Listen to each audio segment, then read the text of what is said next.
Човекот еволутивно е вграден стравот од темницата. Во ноќта не знаеме што се случува и не можеме да почувствуваме што има пред нас.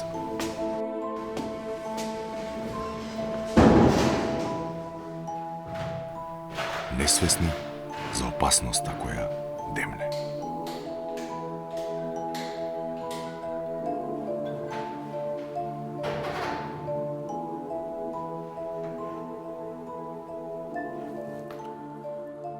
Таква е и состојбата со животната средина овде на Балканот. Знаеме дека е во критична состојба, но не сме доволно свесни за последиците, ниту пак за решенијата.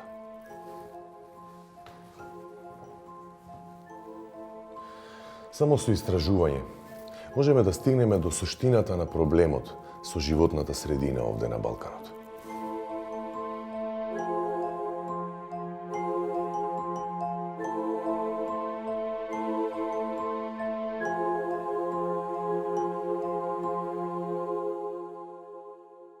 Територијата на Балканот е испресечена со замислени и физички граници. Овие линии сепак не значат ништо за голем број реки, планини и езера, кои се наоѓаат на самите граници или слободно ги минуваат. Земјите од Западен Балкан не ги делат само истите природни вредности, туку и историјата и слични политички проблеми.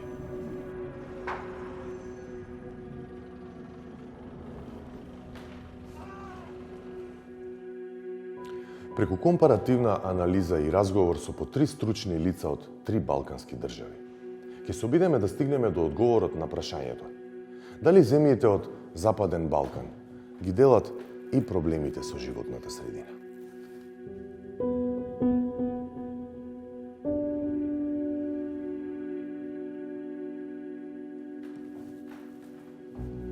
Да почнеме од дома.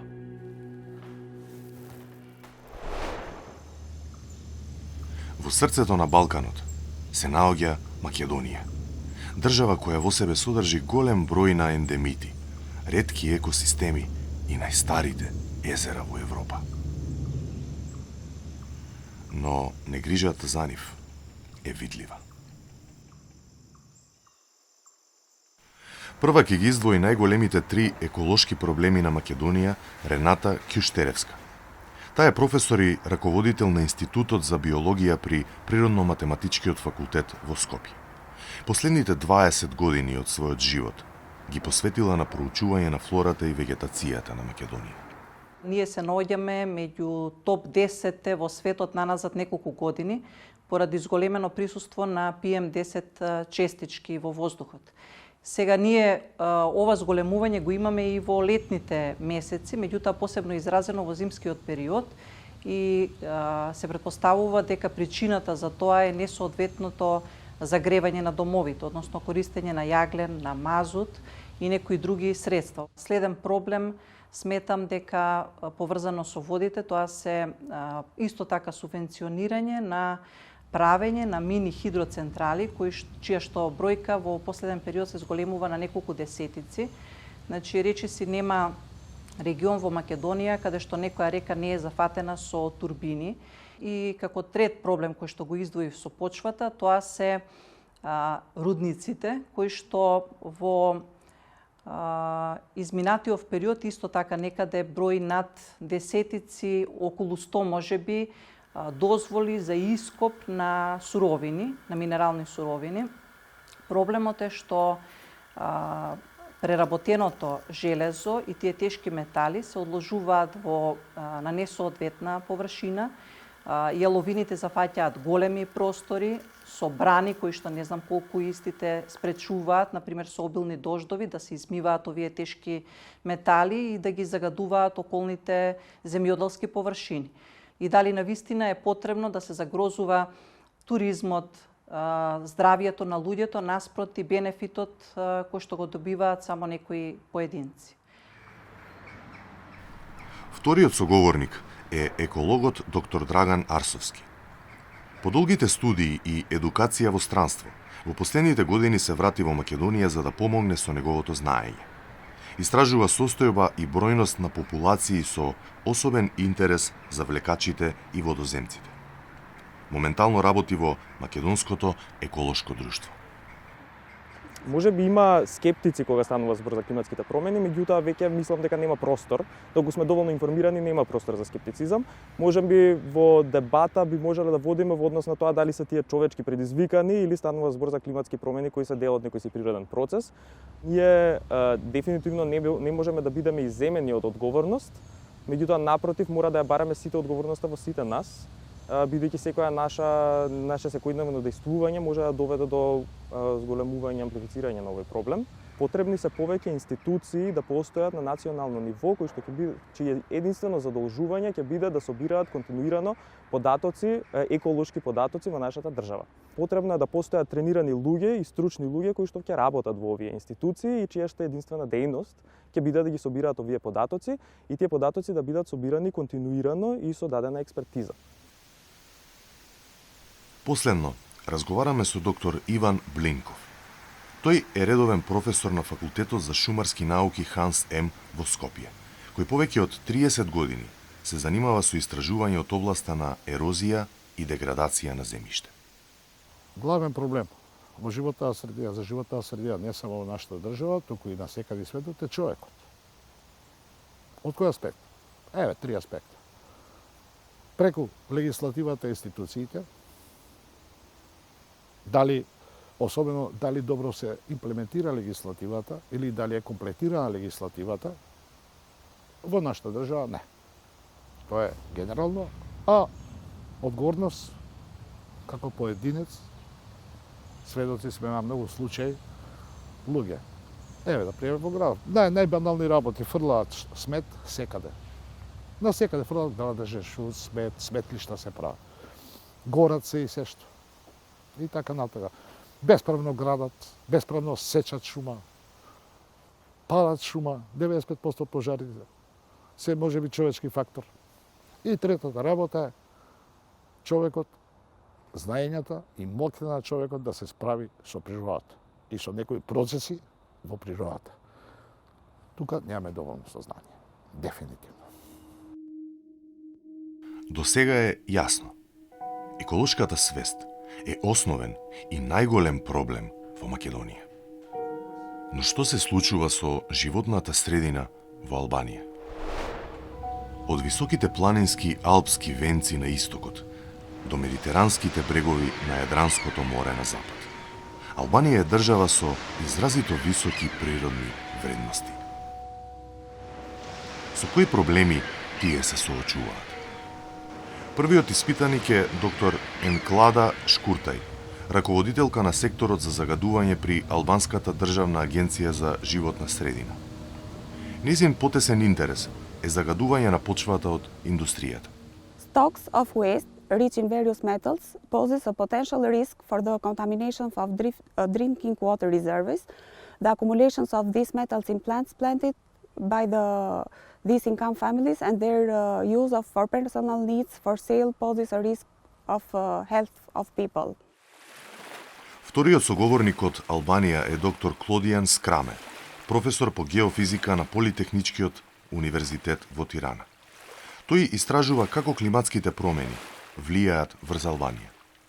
Ka studime të cilat kanë përcaktuar që flitet gati për 1000-1200 km2 që do humbiten në të gjithë bregdetin shqiptar pikërisht prej ngritjes së nivelit të detit për 1 metër. Pra, në fundit kemi kombinim të dy faktore. Të dyja janë faktorë të shkaktuar nga njeriu. Në shkallë lokale kemi marrjen e sedimenteve të inerteve, keq përdorimi i tyre dhe mungesa pra e tyre sedimenteve në bregdet, dhe kjo ndodh në të gjithë bregdetin shqiptar, përveç zonës së Vjosus ku kemi akoma fitim, edhe pse merren inete, kemi akoma fitim të pjesës së bregdetit, kundrejt luftës ndaj detit, dhe në shkallë globale kemi për shkak të ndryshimeve klimaterike kemi një rritje të nivelit të ujit të detit, e cila ndikon edhe ajo në erozionin bregor. Последно зборуваме со Джеваир Кабланај. Тој е директор на Државниот инспекторат на општината Елбасан. Го набљудува загадувањето на еден од најголемите индустријски центри во Албанија. Ndodhemi në kompleksin industrial të ish kombinatit metalurgjik të Elbasanit. kjo një nga zonat dhe vatrat më të ndotura në Shqipëri. Kjo për shkak të vetë proceseve teknologjike që funksionojnë në këtë industri. Kemi një ndotjet kryesore vinë për shkak të proceseve teknologjike që zhvillohen qoftë nga shkrirja e çelikut, qoftë nga petëzimi, qoftë edhe nga mini fabrikat e vogla të cilat tashmë kanë filluar aktivitetin e tyre. Të gjithë këto, ky ka qenë një nga vendet më të kontaminuara, nga përllogaritja kemi pasur rreth 2 ton pluhur në 24 orë dhe i gjithë ky vend këtu ndodhet i kontaminuar. Kjo për shkak të kësaj teknologjie e cila në atë kohë ishte e vjetër dhe ka sjellë pasoja serioze për popullatën. До сега делува дека Македонија и Албанија, освен Охридското езеро, Јабланица и Кораб, ги делат и проблемите со животната средина. Но дали има разлика во Србија? Србија, со своите стари високи планини, диви планински реки со неверојатните долини на Дунав, Сава и Дрина, представува вистинска скапоценост за европскиот континент. За нивните проблеми, прв зборува доцент доктор Александар Четковиќ. Тој е професор на Факултетот за биолошки науки при Универзитетот во Белград, на катедрата за екологија и географија на животните. Се занимава со истражување на биолошката разновидност. Oni problemi koji bih ja voleo da izdvojim iz mog domena, mislim, oni ne mora da znači da su oni najdramatičniji, ali definitivno su dramatični i definitivno se teško rešavaju. To je sve ono što čovekova civilizacija i svakodnevna i neke akutne situacije radi na uništavanju pojedinačnih vrsta, a naročito ekosistema, jer to onda se nama vraća kroz funkcionisanje, odnosno sve lošije funkcionisanje, pa tu jedan deo, na primjer, klimatskih promjena koje su isto tako značajan fenomen je direktno iz industrije i tako dalje. Следен соговорник е доктор Александар Јововиќ, професор на Машинскиот факултет на Универзитетот во Белград. Се занимава со инженерство во заштита на животната средина и го интересира техничкиот аспект од заштитата на природата. 3 problema u životnoj sredini su u svakom slučaju ovo zagađenje vazduha koje vidite da u regionu sve više postaje vidljivo.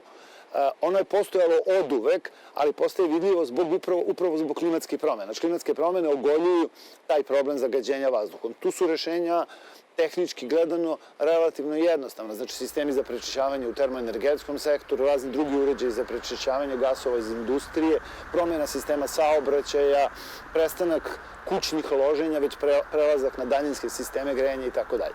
Drugi problem je u svakom slučaju ispuštanje komunalnih voda u vodotokove. Danas u Srbiji 90% gradova, opština, znači 90% stanovništva ispušta otpadne vode u vodoprijemnike, a da nema sisteme prečišćavanja. To je ogroman ekološki problem i sve vidljiviji takođe. I treći problem koji je povezan sa ovim prethodnim je u svakom slučaju neodgovarajuće upravljanje otpadom. Danas možda imate samo nekoliko centara za tretman otpada onakve kakve vidite kada putujete po nekoj Austriji, Nemačkoj i sl. Третата соговорничка е доктор Снежана Олјача, редовен професор на Земјоделскиот факултет при Универзитетот во Белград. Таа истражува како загадувањето влијае на човековото здравје и храната која ја конзумираме. Što se tiče ljudskog zdravlja, pre svega najvažniji ekološki problem po mom mišljenju jeste zagađenost vazduha.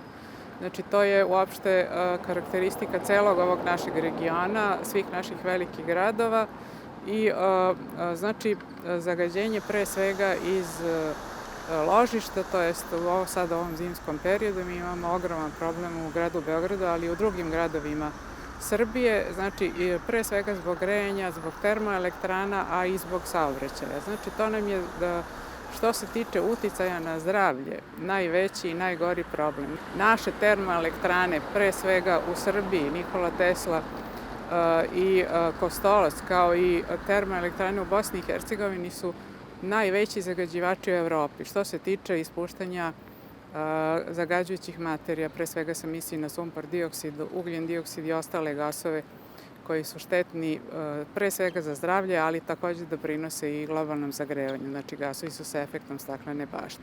Znači, nama će biti ogroman problem pijaća voda u vrlo skoroj budućnosti.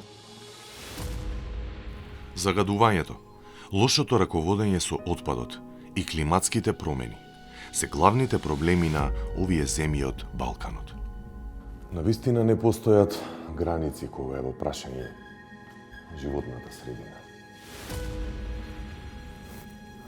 Но доколку ништо не превземеме, мракот кој ќе ни го донесе и днината, ќе не соочи со несогледливи последици.